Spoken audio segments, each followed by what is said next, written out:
I think abuse is abuse. Whoever is perpetrating the abuse, and all abuse is an attempt to control another person's behavior, and that is where the problem is. Because we sometimes we tend to think that it's only the vulnerable poor girls who fall into that sugar daddy syndrome, but sometimes you have parents who decide that I am not buying a S4 for you. I'm buying a Me Too for you because you're 13, you're 12, you should have a Me Too. But I really want, not that my parents can't afford it, but I really want it too because I want to bling like everybody else. So my sugar daddy go provide that for me. So we have to get away from the tendency that we have to believe that it's only the poor girls who don't have and they're supplying. But sugar daddies kind of go across the board. And it's really sometimes on that need to want the male figure to want, and then the material needs and to fit in with the material assets. It's all how society sees it, eh? I mean, if it is that I am a young person and I am of the age to have any woman my eyes sees and I want, in that sense, right? And I'm good enough to lure that woman to me, or that woman is attracted to me, and we have a good understanding and a good relationship, I don't see anything wrong with it. I mean, society will watch and say, hey, what's a China boy? Exploiting the young boy. But then again, you're not sure what is the relationship between the man, because he's a man, a young man, and the woman. Then again, me as a person, when you're in a relationship, sometimes sex may be the most important thing for people. And then her being mature will probably be really good in terms of, you know, how she handles me in bed. And then she'll understand how to treat a man in that sense. The younger girls now, all they see is telephone.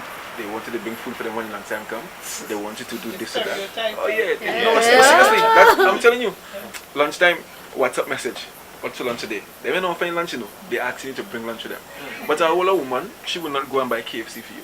She will not go and ask you to bring lunch to her. She will.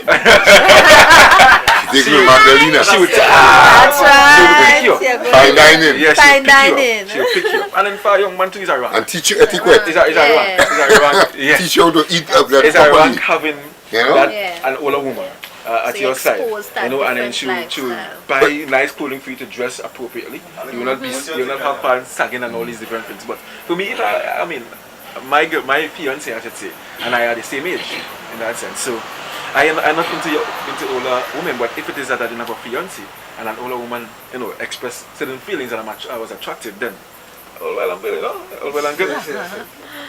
For me, back in high school, excuse the voice, I always like older women. I never wanted a little girl. A little girl could give me nothing, right? A older woman tends to challenge you, and in challenging you, you tend to develop. And that's what I got. I still like older women. Getting engaged to this older woman, I realized, hey, I need to get a piece of land. I can't bring this woman in my mother's house. Yes. I need to build. The discussion that we will have, yes. My whole priorities changed, right? So, for me, it was different. And then I understand the whole tantrum in that the stripes, but there's an other side to it in that a lot of older people believe the fountain of youth is a young person. And that's the truth because I've heard it. So while a lot of people, for the young person is a rank, for the older person, the young person keeps you young. Because like two people married for years, they start to look like each other. So if I'm sleeping with a younger person, eventually I start to look like a young person. That's right. And a lot of us are afraid of getting older. So you know, do it might have the rank, or it might have the husband-wife issues. There are some people that are just looking for, you know, that attachment, and they have the emotional desire. And I think that's the same with both sexes, you know. You're comfortable. You right now you are comfortable with your experience with an elder person. I am so comfortable. Okay. That what I would say is that my experience with her, we've been together for 8 years, and the growth that I've seen in me and the changes in the last 8 years, it would not have been, I don't think I could have accomplished that being with somebody around my age or even worse, younger. Now I'm not saying it's not possible, but for me in particular, all now and I still be partying and liming all the time. And the time I'm trying to build nowhere. I am mommy house. Yeah. And mommy buying the grocery, mommy paying the bills. I might just pay like bill now and I gain my money going up, blowing up in smoke, go out and line, buy a car, put on 18-inch rims, chop it and we cool. Yes. You know, so it's all about what we make out of life. You know, one of the dangers sometimes of programs, I think, such as this, is that there is a risk, yes, that by the exposure or the education that is now available, that some of these women are now realizing, but Open wait, their eyes. I've been abused all of these years. You know, what are we now saying to those women where they are finding themselves in? What they call it started. Where were the parents? These people that we have saying that they looking over children and turning a blind eye and you know, when children start speaking, they tell them they're lying and don't lie on this and all, and nobody's willing to accept. So we allow this thing to go, and when it go, and then you talk about when a child reaches a certain age and she fall in a trap, she can't get out. It had no escape again. That's what I'm telling you. She ended up with 2 children. You think any young fella would want to come and tell you, say but you was an old man, I don't want you again. That's it. That become. That's you the have end of whole life basically there. been nurtured to be the mate of this person. In Tobago. I saw it with my peers, and it has happened, and it's still happening. Because, like I'm saying, we are not willing to take on the role as protector of children. Yes. First, the parents in the home, but if the parents fail, the neighbors are supposed to be there. Presently, a success story. Several success stories actually. Young girls beaten upon sugar daddies, fairly young to or a little older and so forth. And these girls at some point in time, when they realize they're being taken advantage of, these girls actually know a particular person, person told me they're going to make it work for them. So they just went through the emotions, like education and so forth. Yeah, that's right. They made it work for them. Made it work. The gentleman swipe his card, Yeah. fully educated, Take advantage professional of it. now, and so that's a success story. So other females will be more than willing to follow that pathway. It's a materialistic It's a success material. story because we are no longer focusing on values.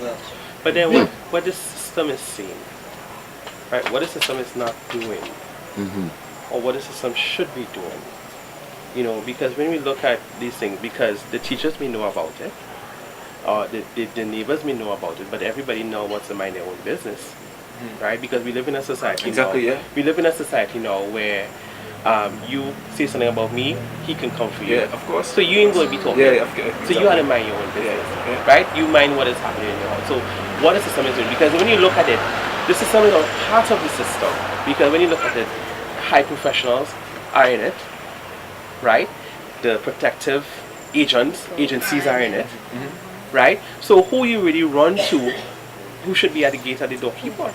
I mean, we are society now in terms of getting. And the article was read and it says that sometimes these sugar daddies because of their lifestyle they want sex because that's the basic. That's the bottom line. They sex, and we had to look at the spread of different STDs and HIV and those things because when a sugar daddy giving you things, you think he wants to use condoms.